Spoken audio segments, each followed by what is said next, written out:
AI-യുടെ വരവോടുകൂടി കുറേയധികം IT ജോലികളെ ഈ AI ടൂൾസ് സാരമായി ബാധിക്കുന്നുണ്ട്.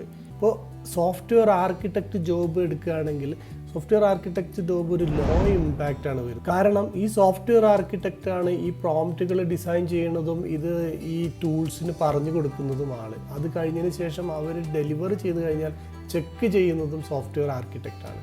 രണ്ടാമത് വരുന്നത് പ്രൊജക്റ്റ് മാനേജറാണ്. ഇതും ഒരു ലോ ഇമ്പാക്റ്റ് ആണ്. കാരണം ഓരോ പ്രൊജക്റ്റിനും ഈ പ്രൊജക്റ്റ് മാനേജ് ചെയ്യാനും സോഫ്റ്റ്വെയർ ആർക്കിടെക്റ്റുകളുടെ എല്ലാം കോർത്തിണക്കാനും ഒരു പ്രൊജക്റ്റ് മാനേജർ അത്യാവശ്യമാണ്. പിന്നെ വരുന്നത് സോഫ്റ്റ്വെയർ ടെസ്റ്റേഴ്സാണ്. ഈ AI ഡെലിവർ ചെയ്ത പ്രൊഡക്റ്റ് അപ് ടു ഡേറ്റ് ആണോ, as per the business requirement ആണോ എന്ന് വെരിഫൈ ചെയ്യുന്ന സോഫ്റ്റ്വെയർ ടെസ്റ്റേഴ്സാണ്. അവർക്കും ലോ ഇമ്പാക്റ്റ് ആണ് ഈ AI ടൂൾസ് കൊണ്ട്. പിന്നെ കസ്റ്റമർ സർവീസ് എക്സിക്യൂട്ടീവ്സ് ആണ്, മീഡിയം ഇമ്പാക്റ്റ് ആണ്. കാരണം ഇവർക്ക് ചില ജോബ് AI സഹായിക്കുമെങ്കിലും കസ്റ്റമറിൻ്റെ എംപതിയിലും കമ്മ്യൂണിക്കേഷനിലും അവരെ ഹാൻഡിൽ ചെയ്യുക എന്നുള്ളത് കസ്റ്റമർ സർവീസ് എക്സിക്യൂട്ടീവിനെ പൂർണ്ണമായും റീപ്ലേസ് ചെയ്യാൻ AI ടൂൾസ് കൊണ്ട് സാധിക്കില്ല. പിന്നെ വരുന്നത് UI UX ഡിസൈനേഴ്സാണ്. ഇവർക്കും ഹൈ ഇമ്പാക്റ്റ് ആണ് വരുന്നത്. കാരണം ഈ ലോഗോ ഡിസൈനിങ്, ഗ്രാഫിക്സ് ഡിസൈനിങ് ഇതെല്ലാം നമ്മൾ ഒരു UX UI ഡിസൈനേഴ്സിനെ ആശ്രയിച്ച് കൊണ്ടിരുന്നത് ഇപ്പോൾ നമുക്കറിയാം ജെമിനയിലെ നാനോ ബനാന പ്രോംപ്റ്റ് പോലെയുള്ള സോഫ്റ്റ്വെയറുകൾ ഉപയോഗിച്ചുകൊണ്ട് ആൾക്കാർ പെട്ടെന്ന് ഗ്രാഫിക്സുകൾ ക്രിയേറ്റ് ചെയ്യുന്നുണ്ട്.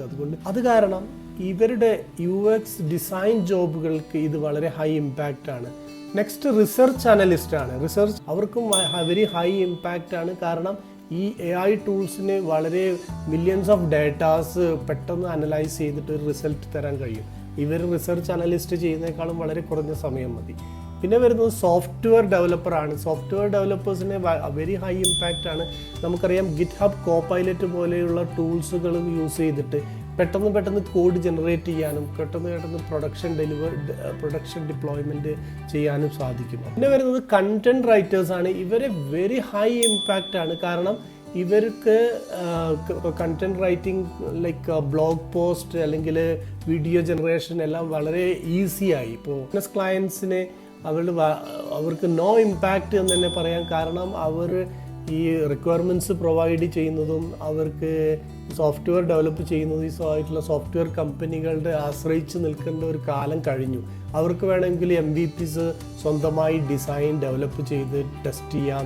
അതുകൊണ്ട് ബിസിനസ് ക്ലയൻറ്റ്സിന് നോ ഇമ്പാക്റ്റ് ആണ് AI ടൂൾസ് കൊണ്ട്. കാരണം അവരെ ഹെൽപ്പ് ചെയ്യാണ് ചെയ്യുന്നത്. അവർക്ക് no negative impact, only positive impact.